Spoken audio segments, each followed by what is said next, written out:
Hello my dear students. ഇന്ന് നമ്മൾ module 3 other fund based financial സർവീസിനെ പറ്റിയാണ് പഠിക്കുന്നത്. Other fund based financial service എന്ന് പറയുമ്പോൾ നമ്മൾ ഫണ്ട് ബേസ്ഡ് ഫിനാൻഷ്യൽ സർവീസിൽ ഒത്തിരി types of fund based financial services പറഞ്ഞു. എന്തൊക്കെയാണ്? വെഞ്ചർ ക്യാപിറ്റൽ പറഞ്ഞു, അതുപോലെ ഹൗസിംഗ് ഫിനാൻസ് പറഞ്ഞു, അതുപോലെ ലീസിങ് പറഞ്ഞു.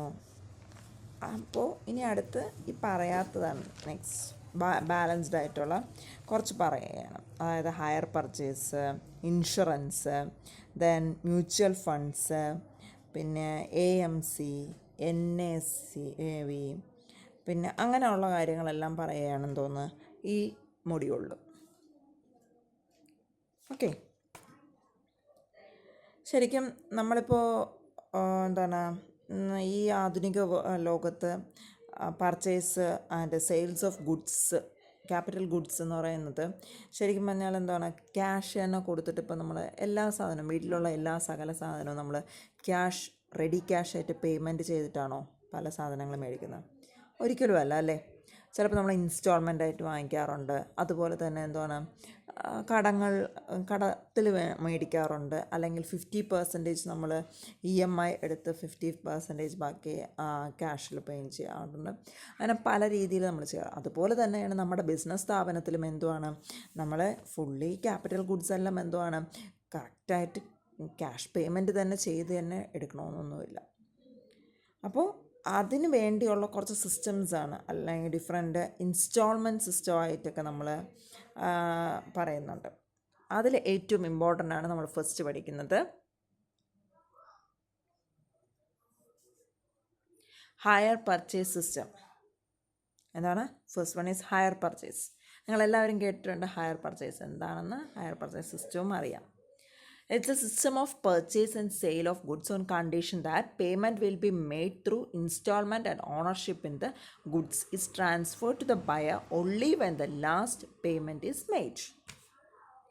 എങ്ങനെയാണ്? പർച്ചേസും സെയിൽ ഓഫ് ഗുഡ്സും നടക്കുന്നുണ്ട്.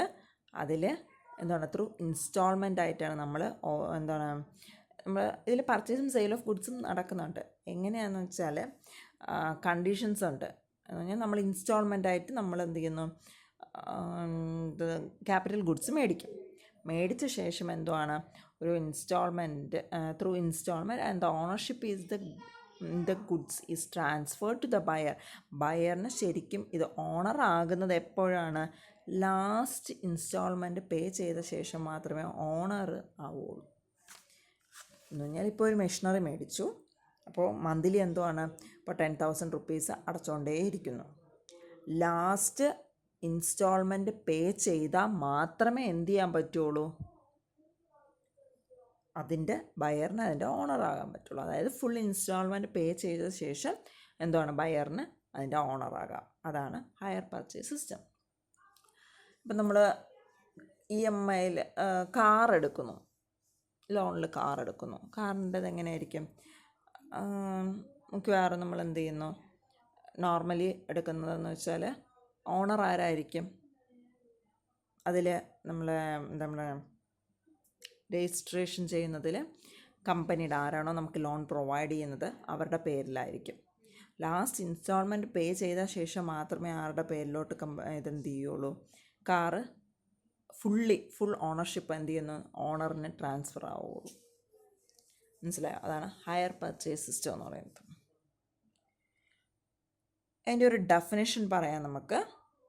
ഹയർ പർച്ചേസ് ആക്റ്റിൽ 1972 defines hire purchase agreement as an agreement under which goods are let on hire and under which the hire has an option to purchase them in accordance with the terms of the agreement.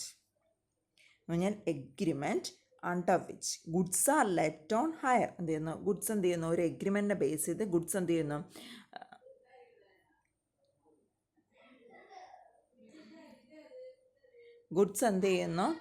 ഹയറിൽ let ചെയ്യുന്നു. an agreement under which goods are let on hire. ഹയറിൽ goods എല്ലാം നമ്മൾ കൊടുക്കുന്നു ഒരു agreement base ചെയ്ത്. under which the hire has an option to purchase them in accordance with the terms of agreement. ഹയറിന് എന്ത് ചെയ്യുന്നു, ഒരു ഓപ്ഷൻ കൊടുത്തിട്ടുണ്ട്, എന്ത് ചെയ്യുന്നു, ഇത് പർച്ചേസ് ചെയ്യാനുള്ളത്. അല്ലെങ്കിൽ എന്തുവാണ്, ഫുൾ ഇൻസ്റ്റാൾമെൻറ്റ് പേ ചെയ്ത് കഴിയുമ്പോഴേക്കും എന്ത് ചെയ്യുന്നു, അയാൾ ആരായി മാറും, ഓണറായിട്ട് മാറും. അതാണ് higher purchase act 1972 higher purchase agreement define ചെയ്യുന്നത്. ഓക്കെ, ഫീച്ചേഴ്സ് പറയുകയാണ്. First one is possession only is transfer. എന്ത് ചെയ്യുന്നു, നമ്മളിപ്പോൾ പോയി ഒരു ക്യാപിറ്റൽ ഗുഡ്, ഒരു മെഷീനറി മേടിച്ചു, നമ്മൾ ബിസിനസ് നടത്തേന് നമ്മളൊരു മെഷീനറി മേടിച്ചു. ഹയർ പർച്ചേസിൻ്റെ നമുക്ക് ഫുൾ റെഡി ക്യാഷ് ഒന്നും ഇല്ലാത്തതുകൊണ്ട് നമ്മൾ എന്ത് ചെയ്യുന്നു, ഹയർ പർച്ചേസിൻ്റെ ഇതിൽ എന്ത് ചെയ്യുന്നു, പോയി അയാളുടെ നിന്ന് മേടിക്കുമ്പോൾ എന്ത് ചെയ്യും, ആ ഗുഡ്സ് നമുക്ക് ഉപയോഗിക്കാൻ കിട്ടുകയാണ് അല്ലേ. ഗുഡ്സ് എന്ത് ചെയ്യുന്നു, പൊസഷൻ നമ്മുടെ കയ്യിലോട്ട് ട്രാൻസ്ഫർ ചെയ്യാം, നമുക്ക് എന്ത് ചെയ്യാം, ഉപയോഗിക്കാം ഇമ്മീഡിയറ്റ് ആയിട്ട്. നമ്മൾ ക്യാഷിനല്ല മേടിച്ചത്, പക്ഷേ നമുക്ക് എന്ത് ചെയ്യാം, ഇമ്മീഡിയറ്റ് ആയിട്ട് എന്ത് ചെയ്യാം, ഉപയോഗിക്കാം. അതാണ് ഫസ്റ്റ്. അതായത് നമ്മുടെ പൊസിഷൻ ആരുടെ കയ്യിലിരിക്കും, നമ്മുടെ ബയറിൻ്റെ കയ്യിലിരിക്കും. പക്ഷെ ഓണറാണോ, അല്ല. നെക്സ്റ്റ്, പീരിയോഡിക്കൽ ഇൻസ്റ്റാൾമെൻറ്റ് അല്ലേ. എന്താണ്, കൃത്യമായിട്ടുള്ള ഇടവേളകളിൽ നമുക്ക് എന്ത് ചെയ്യാൻ പറ്റും, അടയ്ക്കാം. ഓരോ മന്ത്ലി ആയിരിക്കും പേയ്മെൻറ്റ്, അല്ലെങ്കിൽ ക്വാർട്ടർലി ആയിരിക്കും പേയ്മെൻറ്റ്. അതിനനുസരിച്ച് എഗ്രിമെൻറ്റ് എങ്ങനെയാണോ അതിനനുസരിച്ചായിരിക്കും ഇരിക്കുന്ന കൃത്യമായിട്ടുള്ള periodical instalments. Then capital goods, കൺസ്യൂമബിളോ പെരിഷബിളോ ഗുഡ്സ് ഇത് ഹയർ പർച്ചേസ് ഇല്ല. ക്യാപിറ്റൽ ഗുഡ്സിൽ മാത്രമേ എന്തോളൂ, ഈ ഹയർ പർച്ചേസ് സിസ്റ്റം ഉള്ളൂ. ദെൻ നാലാമത്തെ എന്താണ്, ഡൗൺ പേയ്മെൻറ്റ്. എന്താണ്, ഇനിഷ്യൽ പേയ്മെൻറ്റ്. നമ്മൾ ബൈക്കൊക്കെ മേടിക്കുമ്പോൾ ഫസ്റ്റ് ഒരു പേയ്മെൻറ്റ് ചെയ്യത്തില്ലേ, അതിനെ വിളിക്കുന്ന പേരാണ് ഡൗൺ പേയ്മെൻറ്റ് അല്ലെങ്കിൽ ഇനിഷ്യൽ പേയ്മെൻറ്റ് എന്ന് പറയുന്നത്. Then next point is hire charges. ഈ ഡൗൺ പേയ്മെൻറ്റ് ഈച്ച് ഇൻസ്റ്റാൾമെൻറ്റിൽ എന്തെന്നോ ഒരു ഡൗൺ പേയ്മെൻ്റ് ഉണ്ട്, അതുപോലെ തന്നെ എന്ത് ചെയ്യുന്നു, ഓരോ ഹയർ ചാർജും കൂടെ ഇതിനകത്തുണ്ട്. Then next point is option to purchase. എന്താണ്, നമുക്ക് പർച്ചേസ് ചെയ്യാനുള്ള ഒരു ഓപ്ഷനും കൂടെ ആര് തരുന്നുണ്ട്, ഈ സിസ്റ്റം തരുന്നുണ്ട്. ടൈറ്റിൽ ഓഫ് ഗുഡ്സ് എപ്പോഴാണ് കിട്ടുന്നത്, അവസാനം മാത്രമേ ഈ എന്താണ് പർച്ചേസ് ചെയ്യുന്ന ആൾക്ക്, അതായത് ഇൻസ്റ്റാൾമെൻ്റ് എല്ലാം അടച്ച് ഫുൾ പേയ്മെൻറ്റ് ചെയ്താൽ മാത്രമേ എന്ത് ചെയ്യുള്ളൂ, അയാളുടെ ടൈറ്റിൽ ട്രാൻസ്ഫർ ആവുള്ളൂ. ഇനി ടെർമിനേഷൻ ഓഫ് എഗ്രിമെൻറ്റ്.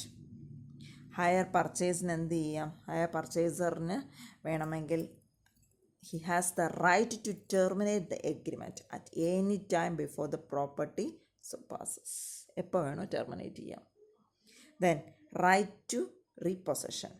എന്തെങ്കിലും ഡിഫോൾട്ട്, നമ്മൾ ഇൻസ്റ്റാൾമെൻറ്റിൽ എന്തെങ്കിലും ഡിഫോൾട്ട് വരുത്തുകയാണെങ്കിൽ ഹയർ വെൻഡറിന് എന്ത് ചെയ്യാം, ആ പ്രോഡക്റ്റ് അല്ലെങ്കിൽ ആ ക്യാപിറ്റൽ ഗുഡ് തിരിച്ചെടുക്കാനുള്ള അവകാശം കൂടെ ഉണ്ട്. Right to repossession. ഓക്കെ, അപ്പോൾ ഇൻട്രൊഡക്ഷൻ ആയിരുന്നു, തേർഡ് മൊഡ്യൂളിൻ്റെ ഇൻട്രൊഡക്ഷൻ. അതുപോലെ എന്താണ് hire purchases, features of hire purchase system. ഇത്രയാണ് നമ്മൾ ഇന്നത്തെ ക്ലാസ്സിൽ പഠിച്ചത്. Okay, thank U.